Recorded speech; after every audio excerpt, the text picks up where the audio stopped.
No one spoke to the female millionaire CEO until the janitor's daughter wiped her tears without saying a word. Just before the story starts, wherever you are on your journey, consider this your sign to keep going. The marble floors of the Grand Meridian Hotel echoed with the click of expensive heels. But tonight, those sounds felt hollow to Victoria Sterling. At 30, she commanded a tech empire worth $200 million, yet here she sat in the opulent lobby at 11:47 p.m., tears streaming down her perfectly sculpted face. The golden chandelier above cast dancing shadows that seemed to mock her success, each crystal reflecting a life that suddenly felt meaningless. "Ma'am, is everything all right?" The night receptionist's voice was professional but distant, the way people spoke to her now. Always careful, always calculating what they might gain. His nameplate read Robert, and he'd been watching her for the past 20 minutes from behind his mahogany desk. Victoria didn't answer. She couldn't. The words from Dr. Martinez still rang in her ears from 3 hours ago. "The cancer is aggressive, Victoria. Pancreatic adenocarcinoma stage 3. We need to start chemotherapy immediately. Without treatment, you have maybe 6 months." At 30, she was supposed to be invincible. Her company, Sterling Technologies, had just landed the biggest contract in its history with the Department of Defense, a $40 million deal that would revolutionize military communications. She had everything money could buy, yet she'd never felt more alone. The hotel lobby was nearly empty on this bitter February night in Manhattan. A few business travelers sat scattered across leather chairs, absorbed in their phones, completely oblivious to the woman whose world had just shattered. The massive stone fireplace crackled softly, its flames dancing hypnotically, but its warmth couldn't reach the ice that had formed around Victoria's heart since the diagnosis. She remembered her last conversation with her mother, dead now for 8 years from the same disease. "Sweetheart, money can't buy everything," Margaret Sterling had whispered on her deathbed in Mount Sinai Hospital. "It can't buy time, and it can't buy love." Victoria had dismissed it then, driven by ambition and the desperate need to prove herself in a man's world. She'd thrown herself into building her empire, working 18-hour days, sleeping in her corner office more often than her penthouse apartment. Now, those words haunted her like a curse she couldn't escape. The irony wasn't lost on her. She'd built a fortune creating technology that connected people across the globe, yet she had no one to call, no one who would care if she disappeared tomorrow. Her phone, a prototype from her own company worth more than most people's cars, sat silent beside her Hermes purse. A soft sound made her look up through blurry eyes. A small figure approached, a little girl with chocolate-brown pigtails, maybe 5 years old, wearing a simple pink dress that had clearly been washed and mended countless times. The child's dark eyes held a wisdom that seemed impossible for her age, and she moved with the quiet confidence of someone who'd learned to navigate adult spaces carefully. Without saying a word, the little girl reached into her tiny pocket and pulled out a crumpled tissue, the kind that comes in cheap dispensers, not the imported Egyptian cotton ones Victoria was accustomed to. She gently touched Victoria's cheek, wiping away tears that Victoria hadn't even realized were still falling, her small fingers as gentle as butterfly wings. "My daddy says crying makes the hurt come out so healing can come in," the child whispered in a voice like summer rain, her words carrying the unconscious poetry that only children possess. Victoria stared, speechless. When was the last time anyone had touched her with such pure, unconditional kindness? When had anyone last offered comfort without expecting something in return? "Sophia, Sophia Marie, get back here right now," a man's voice called urgently from across the lobby, panic evident in his tone. Marcus Washington hurried across the marble floor, his blue janitorial uniform still damp with cleaning solution from the evening's work on the 15th floor executive suites. At 33, his broad shoulders carried more than just the weight of mop buckets and industrial vacuum cleaners. They carried the dreams of a man determined to give his daughter everything he never had, and the grief of losing the love of his life 2 years, 3 months, and 16 days ago. "I'm so sorry, ma'am," Marcus said breathlessly as he reached them, his calloused hands gently taking Sophia's shoulders, the hands of a man who worked with them every day, who'd built playground equipment and fixed broken toys, who'd learned to braid hair from YouTube videos because his little girl deserved to look pretty. "She wandered off while I was finishing up the 20th floor conference room. Sophia, you can't just walk away from Mrs. Chen's desk like that." He stopped mid-sentence when he saw Victoria's tear-stained face under the lobby's golden light. Something in her green eyes, a brokenness he recognized from his own mirror during those first months after Jennifer's funeral, made his prepared apology fade away like smoke. "She's fine," Victoria managed, her voice barely above a whisper, rough from crying. She looked down at Sophia, who was still standing close, her small hand resting on Victoria's silk Armani sleeve like she belonged there. She helped me, more than she knows." Marcus studied Victoria's face with the careful attention he'd learned working nights in the hotel. In his 3 years on the cleaning crew at the Grand Meridian, he'd seen plenty of wealthy guests come and go through these marble halls. Most barely acknowledged his existence, looking through him like he was part of the furniture. But this woman seemed different, vulnerable in a way that her expensive clothes and jewelry couldn't hide, broken in a way that money couldn't fix. "Daddy, the pretty lady, was sad," Sophia explained, looking up at her father with those impossibly wise dark eyes she'd inherited from her mother. "Like you were after Mommy went to heaven to be with the angels. Remember? You used to cry when you thought I was sleeping, but I could hear you in the kitchen." Marcus felt his chest tighten like someone had wrapped steel bands around his ribs. Sophia's mother, Jennifer Marie Washington, had died in a car accident on a rainy Thursday evening 2 years ago, when Sophia was just 3. A drunk driver running a red light had stolen his wife, his best friend, his entire future in one devastating moment. Since then, it had been just the two of them against the world. A janitor with a GED and a little girl who saw angels, where others saw only emptiness.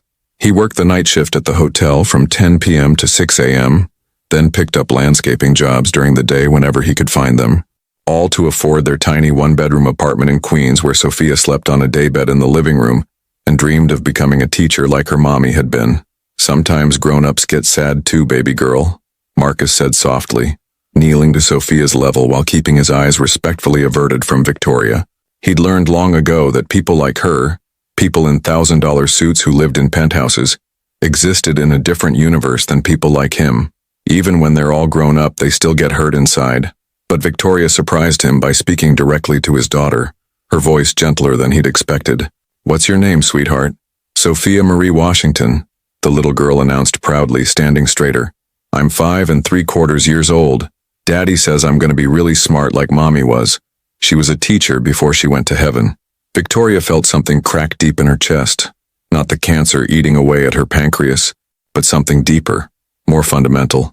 A wall she'd built brick by brick over years of corporate battles and boardroom betrayals. "That's a beautiful name for a beautiful smart girl," she said, and meant it more than any words she'd spoken in months. Marcus stood slowly, uncertainty written across his features. In his world, conversations with guests, especially wealthy ones crying in hotel lobbies at nearly midnight, simply didn't happen. He was invisible, part of the background, someone who cleaned up messes and emptied trash cans while the important people conducted their important lives. But something about this moment felt different, suspended outside the normal rules. "I should get her home," he said quietly, glancing at the reception desk where Mrs. Chen, the elderly night security coordinator, was pretending not to watch them.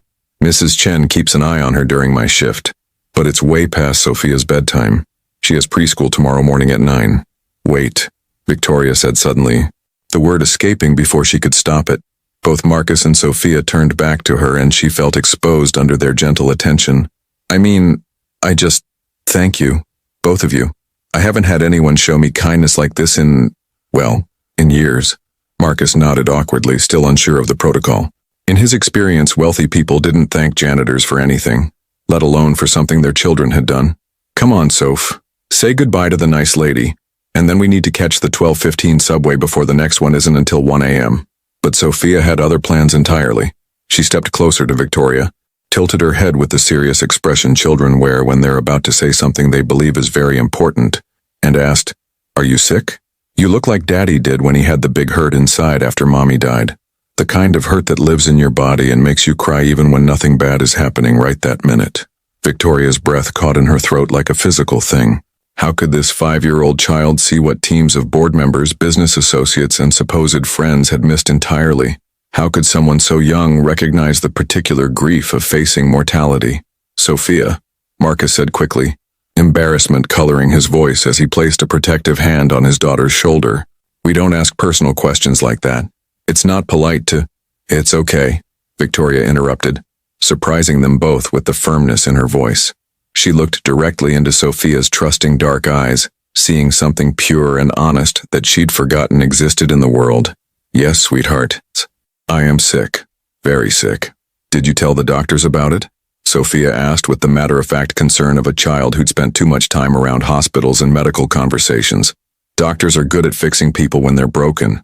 They helped Grandpa Joe when his heart got broken inside his chest.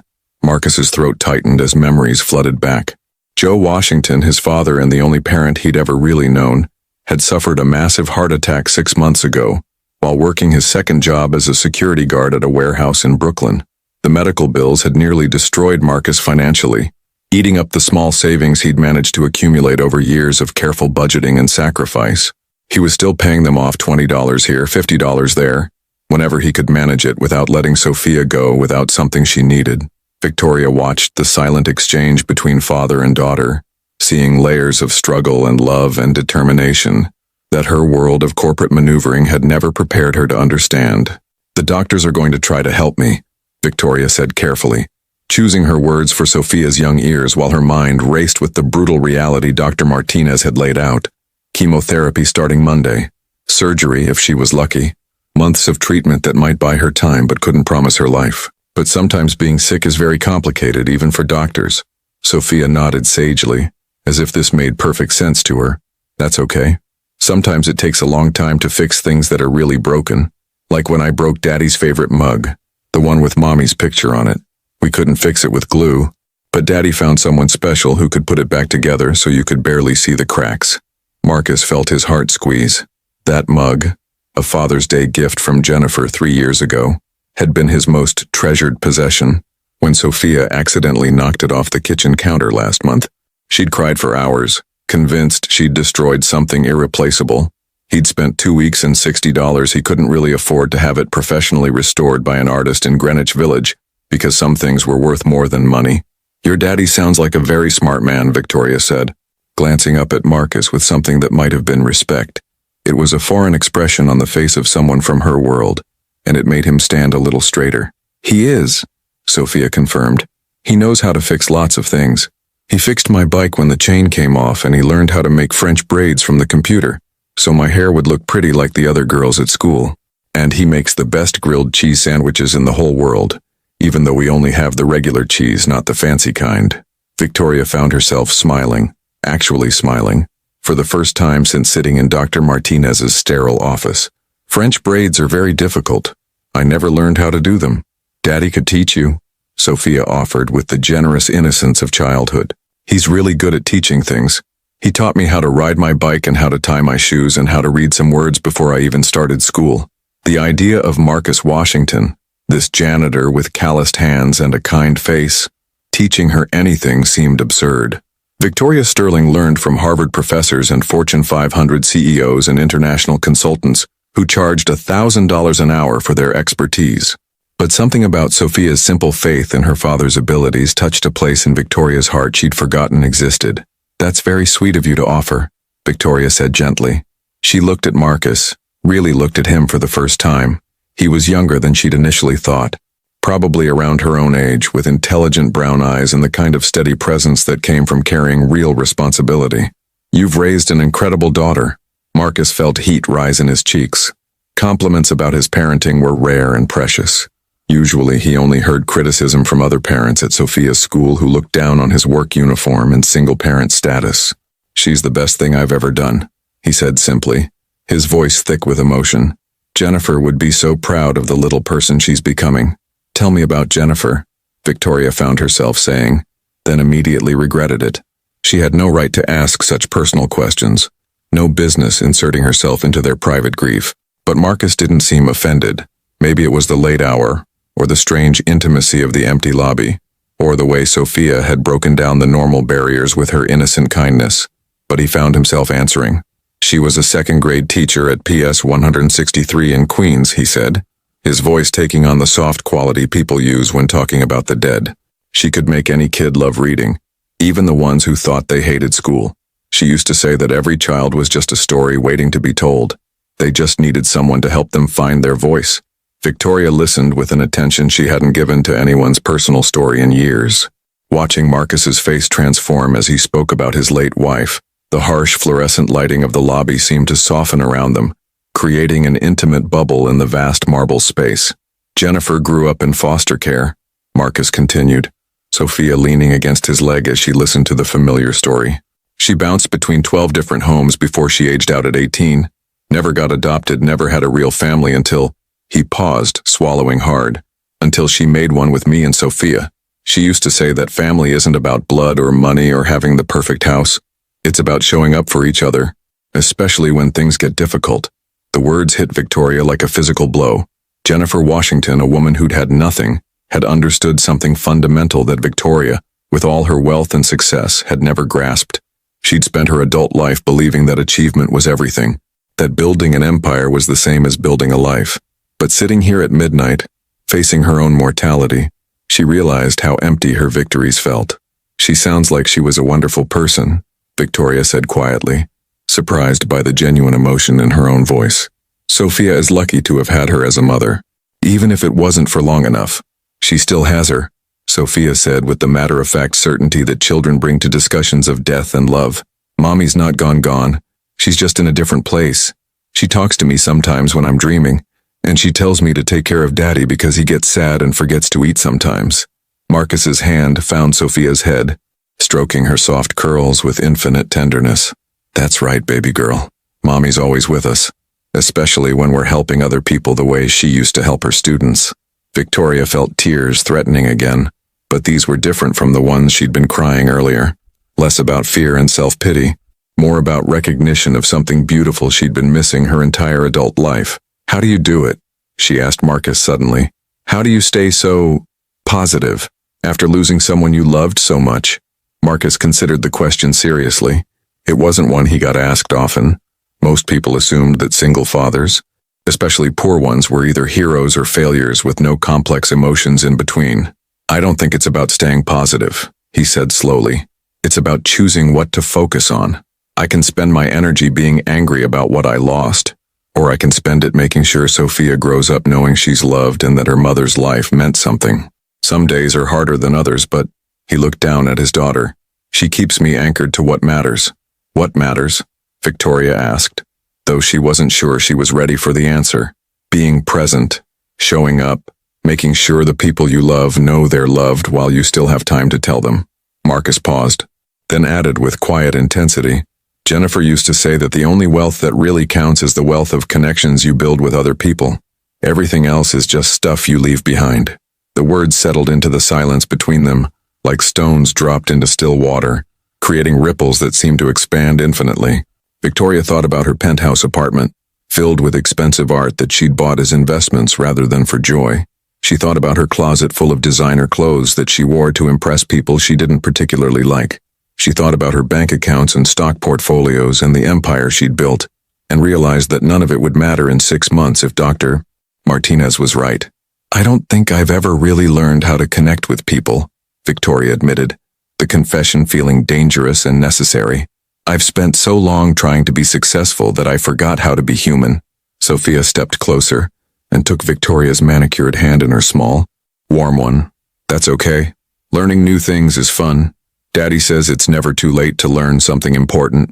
The simple wisdom of a 5-year-old hit Victoria with unexpected force, causing her carefully constructed walls to crumble just a little more. She looked down at Sophia's small hand holding hers, marveling at how natural the gesture felt, despite how foreign physical affection had become in her isolated world of corporate power plays and boardroom strategies. Your daddy is very wise, Victoria said, glancing up at Marcus, who was watching the interaction with a mixture of pride and protectiveness. And so are you, Sophia.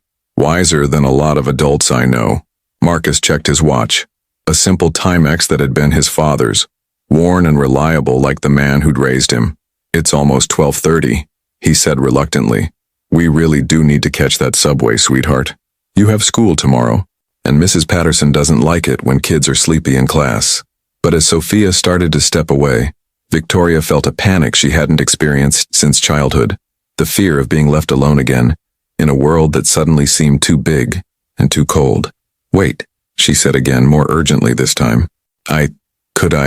Would it be possible for me to see you both again? The question hung in the air like something fragile and unprecedented. Marcus stared at her, clearly struggling to process the request. In his experience, wealthy people didn't ask to spend time with janitors and their children. There had to be some angle he wasn't seeing, some hidden agenda. "I don't understand," he said carefully. "Why would you want to see us again?" Victoria felt heat rise in her cheeks as she realized how her request must sound. Strange, possibly condescending, definitely outside the normal boundaries of their respective worlds. Talking to you both tonight, it's the first time in years that I've felt like I was having a real conversation. Not about business deals or profit margins or stock prices, but about things that actually matter. About loss and love and what it means to be human. She took a shaky breath, aware that she was revealing more about herself than she'd intended. "I have cancer, pancreatic cancer. The doctors say I might have 6 months, maybe less. And I realize tonight that I have no one real, to share whatever time I have left. I've built this empire, but I never built a life. I don't even know what that looks like." Marcus felt his worldview shift slightly. He'd assumed her tears were about something fixable, a business deal gone wrong, a relationship problem, the kind of troubles that money could solve. But cancer was different. Cancer was the great equalizer that didn't care about bank accounts or social status. "I'm sorry," he said sincerely. That's really tough. Cancer took my mom when I was 15, so I know how scary that diagnosis can be.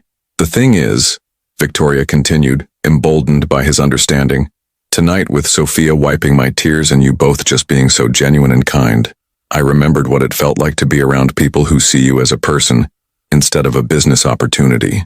I know this is unusual, and I know we come from completely different worlds, but would you consider letting me spend some time with you?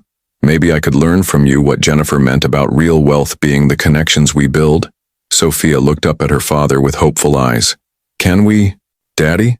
She seems really lonely and Mommy always said we should help lonely people feel better." Marcus found himself at a crossroads he'd never expected to face. Every practical instinct told him to politely decline and walk away. Their lives had nothing in common, and getting involved with wealthy people usually led to complications he couldn't afford. But something in Victoria's eyes reminded him of his own reflection during those first desperate months after Jennifer's death.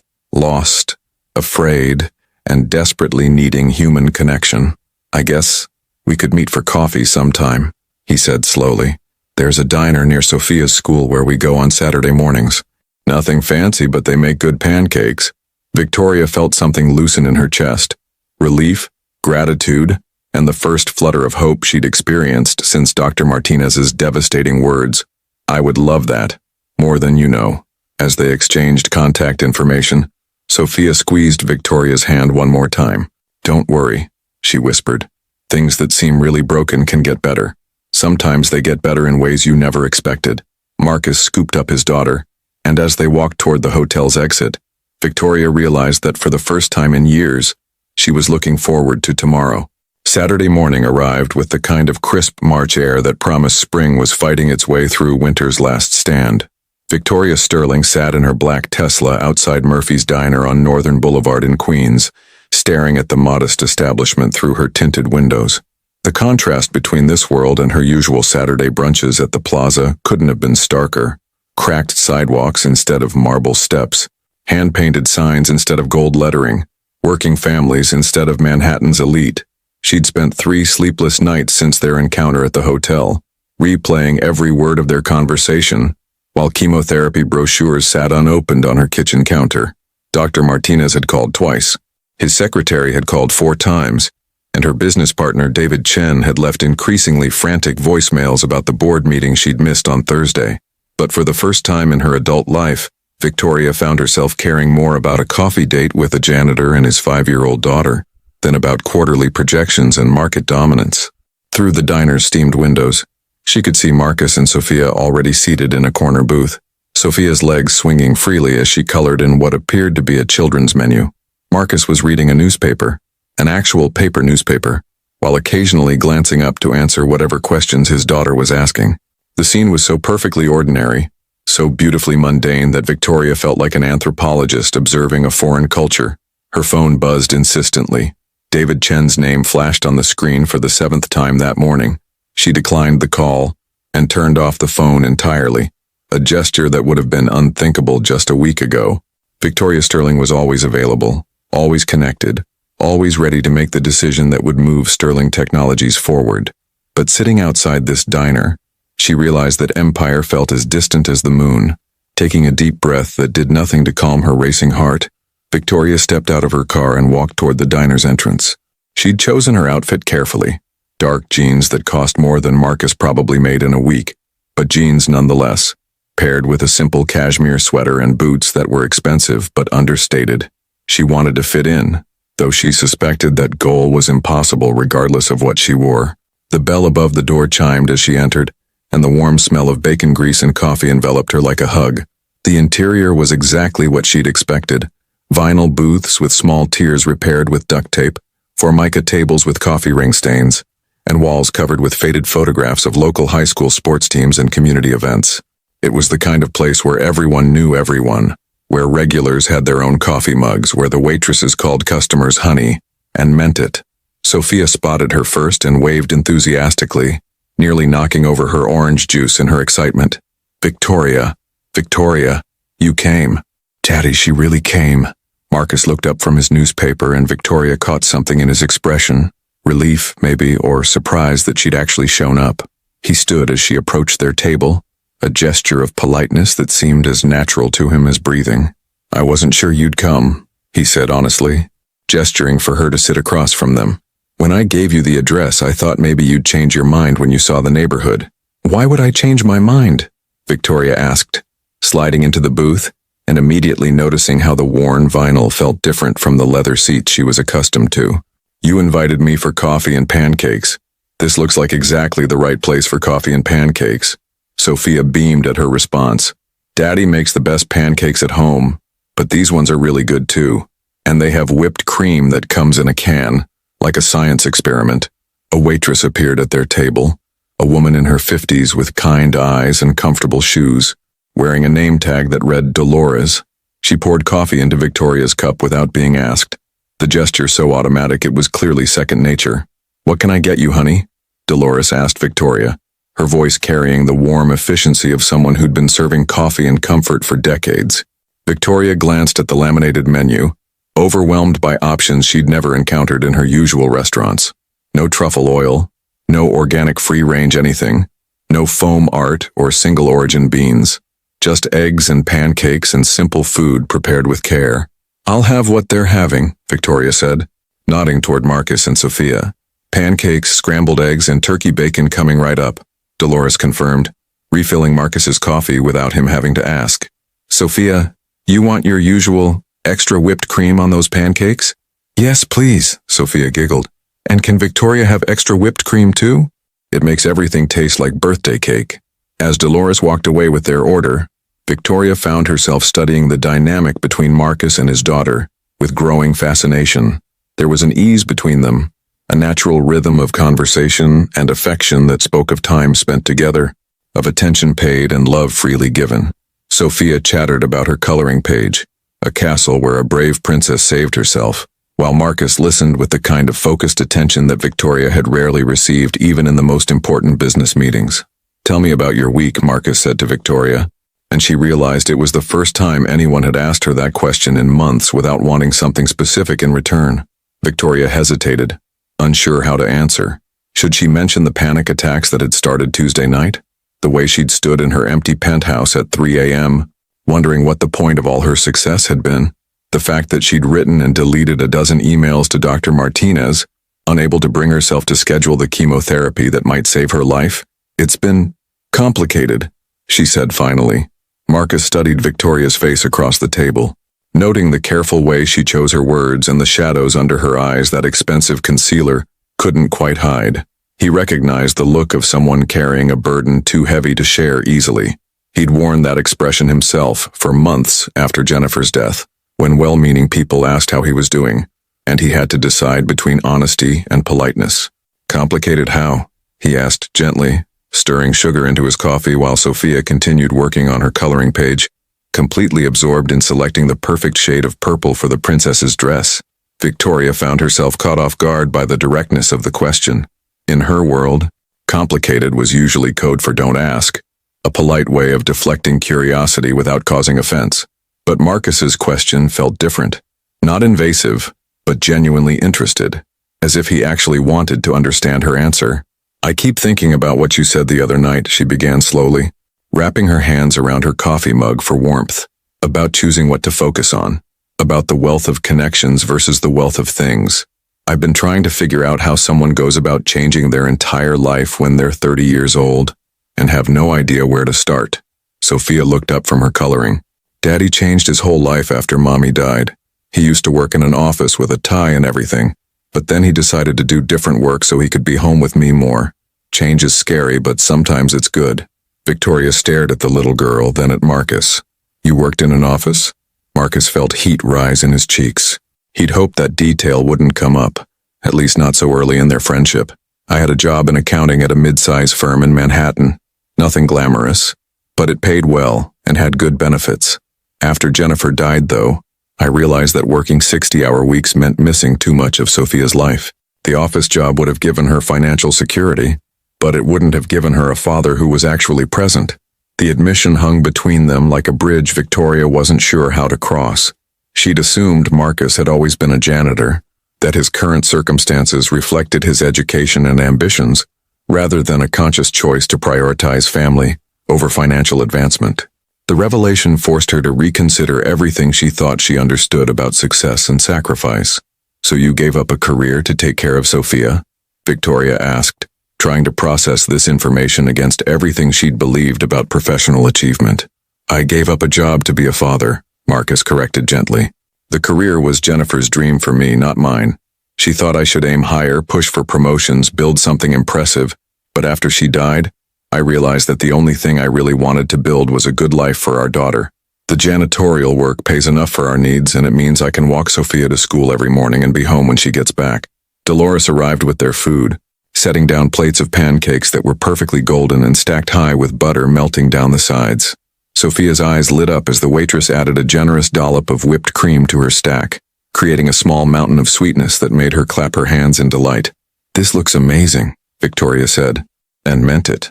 She couldn't remember the last time food had looked so appealing, so completely free from the pretension and artifice that characterized her usual dining experiences. As they began eating, Sophia kept up a steady stream of conversation, telling Victoria about her teacher, Mrs. Patterson, about the book she was learning to read, about the friend who had taught her how to skip rope during recess. Her stories were small and ordinary, and filled with the kind of wonder that adults forgot how to feel. "Mrs. Patterson says I'm really good at helping other kids with their reading," Sophia announced proudly through a mouthful of pancake. "She says I have a gift for making people feel better when they're frustrated, like Mommy did." Victoria watched Marcus's face transform at the mention of his late wife's teaching abilities. "Jennifer had this incredible ability to see what each student needed," he said softly. "Some kids needed encouragement, some needed challenge, some just needed someone to believe in them. She could look at a child who was struggling and immediately know how to reach them. It sounds like Sophia inherited that gift," Victoria observed, remembering how naturally the little girl had offered comfort in the hotel lobby. "She did," Marcus agreed, pride evident in his voice. "Sometimes I think Jennifer sent me the perfect helper. Sophia has this way of knowing exactly what people need, even when they don't know it themselves." Victoria felt tears threatening again, but these were different from the desperate, frightened tears she'd cried in the hotel. These felt cleaner somehow, connected to gratitude rather than self-pity. "She certainly knew what I needed that night." "What did you need?" Sophia asked with the innocent directness that only children possessed. Victoria considered the question seriously. "I needed to remember that there are still kind people in the world. I needed to be reminded that money and success aren't the only things that matter.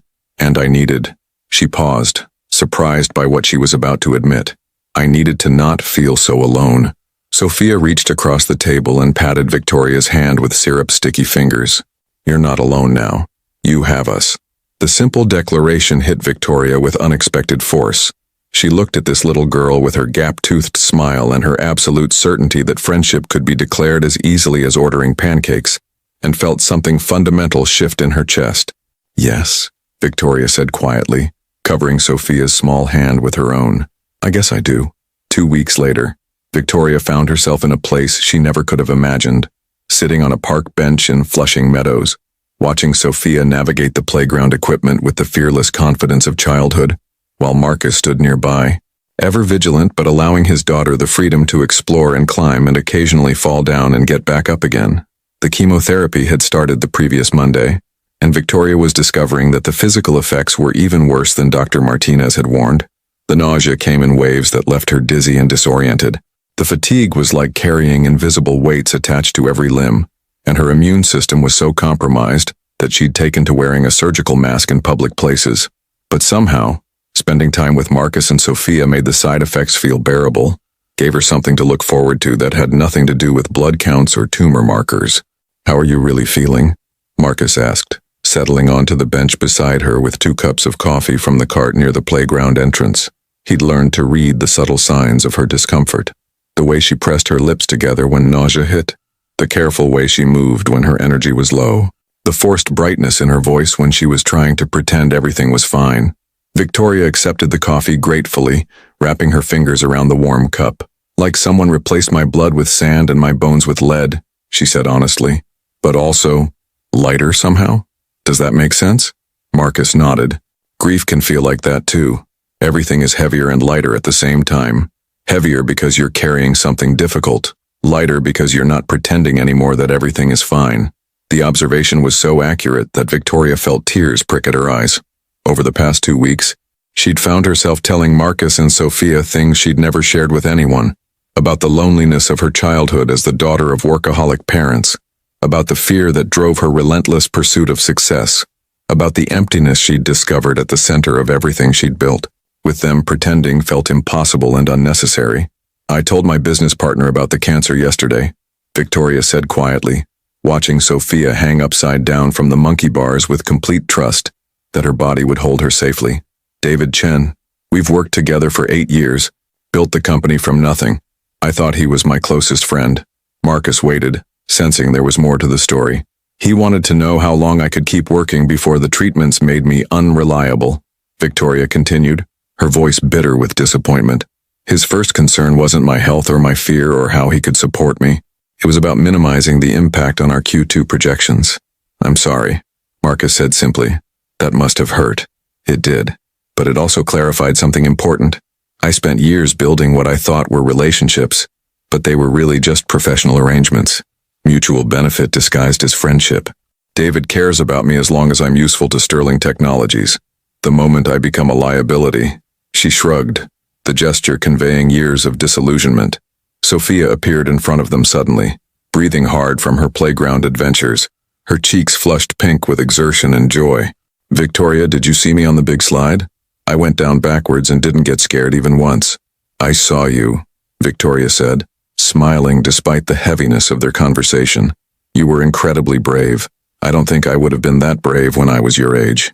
"You're brave now," Sophia said matter-of-factly, climbing onto the bench between Victoria and her father. "Fighting the sickness in your body is really brave, and being our friend even though we're different from your other friends, that's brave too." Victoria felt her breath catch.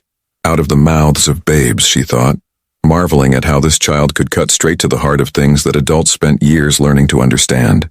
"Speaking of being different," Marcus said carefully, "I should probably tell you something about why I really left the accounting job." Victoria turned to look at him, noting the tension that had crept into his shoulders. "You don't have to tell me anything you don't want to share." "I want to," Marcus said, "but it might change how you see me, and I guess I'm scared of losing this friendship before it really has a chance to grow." Sophia leaned against her father's arm, offering silent support in the way children do when they sense adult anxiety without fully understanding its source. "I was fired," Marcus said quietly. "Not for poor performance or attendance issues, but because I made a mistake. A big one. I was processing the books for one of our major clients, and I missed a discrepancy in their quarterly reports. It turned out they were embezzling funds, not huge amounts, but enough to matter. When the irregularities were discovered during an audit, my supervisors blamed me for not catching it sooner." Victoria listened without judgment, recognizing the shame in his voice, and remembering her own professional failures and the fear that had driven so many of her decisions. "The truth is, I probably should have caught it," Marcus continued. "I was distracted, grieving, trying to handle Jennifer's medical bills and take care of Sophia, and still do my job at the level they expected. Something had to give, and it was my attention to detail. But instead of acknowledging that I was struggling and needed support, I tried to handle everything alone. Pride, I guess. What happened to the client? Victoria asked. They were prosecuted and had to pay restitution, but my firm lost a major account and they needed someone to blame. Since I was the one who'd missed the warning signs, I became the scapegoat. They couldn't fire me immediately because of the circumstances, losing my wife, having a young child, but they made it clear that my future there was limited. Marcus paused, gathering courage for the hardest part of his story. The worst part wasn't losing the job. It was realizing that I'd been so focused on providing for Sophia financially that I'd almost missed providing for her emotionally. Those last months at the accounting firm, I was working late every night, stressed about performance reviews, bringing that anxiety home with me. Sophia needed her father to be present, not just financially stable.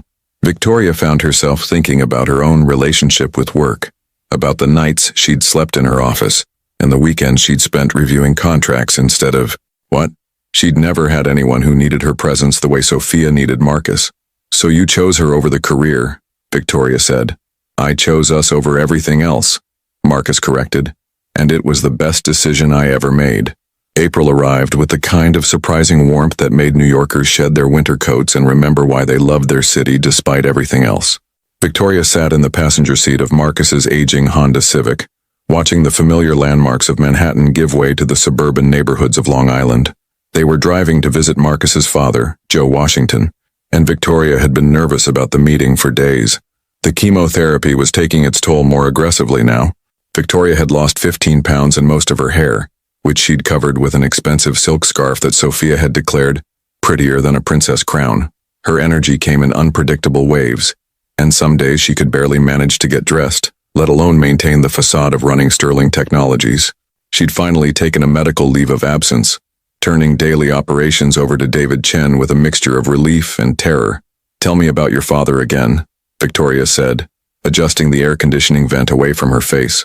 The smell of the car, a mixture of coffee, Sophia's apple juice boxes, and Marcus's aftershave, had become comforting to her, representing the real world she'd discovered existed outside her penthouse and corporate boardrooms. Dad's been living in the same house in Levittown for 35 years, Marcus said, glancing in the rearview mirror at Sophia, who was absorbed in a picture book. He worked construction until his heart attack,